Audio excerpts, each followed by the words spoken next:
আচ্ছা, ভাইরাল হওয়ার চক্করে মানুষ কতটা নিচে নামতে পারে? আপনারা জানেন কিছুদিন আগেই জগন্নাথ দেবের রথযাত্রা উৎসব সম্পূর্ণ হয়েছে এবং উল্টো রথের পরে সুসজ্জিত অবস্থায় যে রথটা সাজিয়ে রাখা হয়েছিল সেখানে জুতো পরে ফেসবুক ভিডিও রিলস বানিয়ে ভাইরাল হতে চাইছিলেন বাবুলাল শেখ।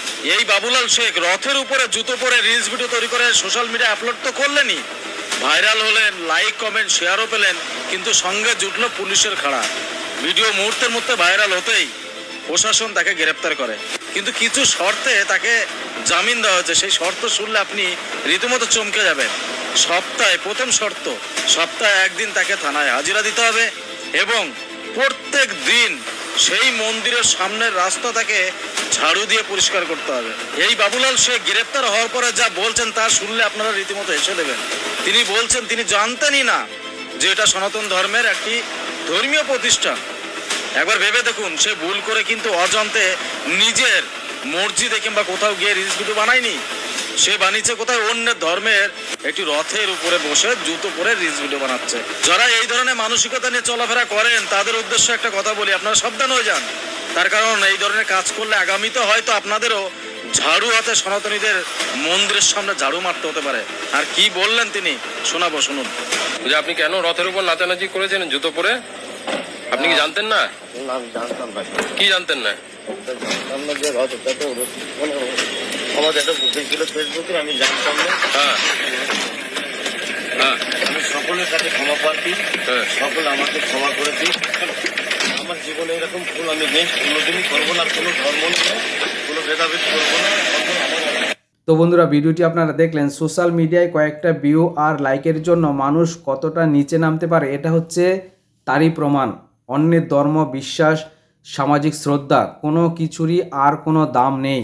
ফুল দিয়ে সুন্দর করে সাজানো রথের উপর পায়ে জুতো পরে উঠে রিলস বানাতে হবে, সেখানে দেই দেই করে নাচতে হবে, তাহলেই নাকি ভাইরাল হওয়া যাবে। এতদিন পর্যন্ত রেল স্টেশন রেলের ভেতরে ঠিক ছিল, শেষ পর্যন্ত সুন্দর করে সাজানো রথের উপর উঠে নাচতে হবে, তাহলেই নাকি ভাইরাল হওয়া যাবে। বন্ধুরা, ঘটনাটি ঘটেছে রথযাত্রার ঠিক পরেই। বাবুলাল শেখ নামে এক ব্যক্তি ভাইরাল হওয়ার ভূত মাথায় ওঠে, পায়ে জুতো পরে উঠে পড়ে সেই পবিত্র রথের উপর। তারপর সোশ্যাল মিডিয়ায় বাহবা পাওয়ার জন্য শুরু করে নাচানাচি আর রিলস বানানো। ভিডিও পোস্ট করে ভেবেছিল সে অনেক বিরাট কিছু করে ফেলেছে, কিন্তু সে এইটা বুঝতে পারেনি সস্তার জনপ্রিয়তার মাসুল কতটা কড়া হতে পারে। বন্ধুরা, ভিডিওটি ছড়াতেই সাধারণ মানুষ তীব্র প্রতিবাদ জানায়। পুলিশ বাবুলাল শেখকে গ্রেপ্তার করার পর সে যে অজুহাত দিল তা শুনে আরও বেশি মাথা গরম হবে। সে নাকি জানতই না যে ওটা সনাতন ধর্মের রথ। চিন্তা করুন একবার, ভারতে থেকে একটি ফুল দিয়ে সুন্দর করে সাজানো রথ দেখে সে নাকি চিনতেই পারেনি। এটা কোনো অজান্তে হওয়া ভুল নয়, এটা সেফ দায় এড়ানোর বাহানা।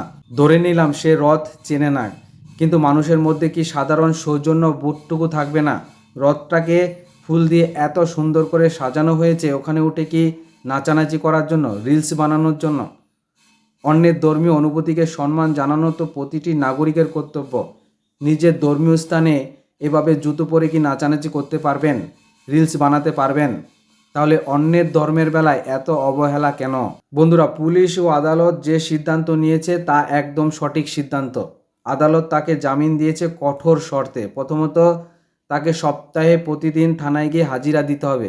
দ্বিতীয়ত, মন্দিরের সামনের রাস্তা তাকে প্রতিদিন নিজের হাতে ঝাড়ু দিয়ে পরিষ্কার করতে হবে।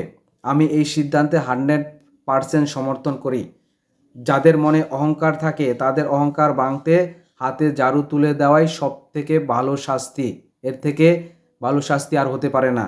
যখন সে প্রতিদিন মন্দির প্রাঙ্গণ পরিষ্কার করবে তখন সে বুঝবে অন্যের বিশ্বাসকে সম্মান করা কতটা জরুরি।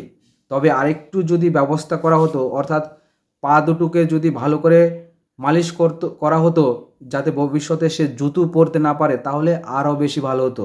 সত্যি কথা, যে জুতো পরে এত সুন্দর করে সাজানো রথের উপর উঠে নাচানাচি করলো, সেই পা দুটোকে ভালো করে মালিশ করার প্রয়োজন ছিল ভবিষ্যতে, যেন সে আর জুতো পরতে না পারে। বন্ধুরা, এই ঘটনা কেবলমাত্র একজনের জন্য নয়, সোশ্যাল মিডিয়ায় সমস্ত ভিউ পাগল মানুষের জন্য একটা বিরাট শিক্ষা। লাইক আর ভিউর চক্করে পড়ে দেশের সংস্কৃতি আর মানুষের অনুভূতি নিয়ে ছিনিমিনি খেলা বন্ধ করুন।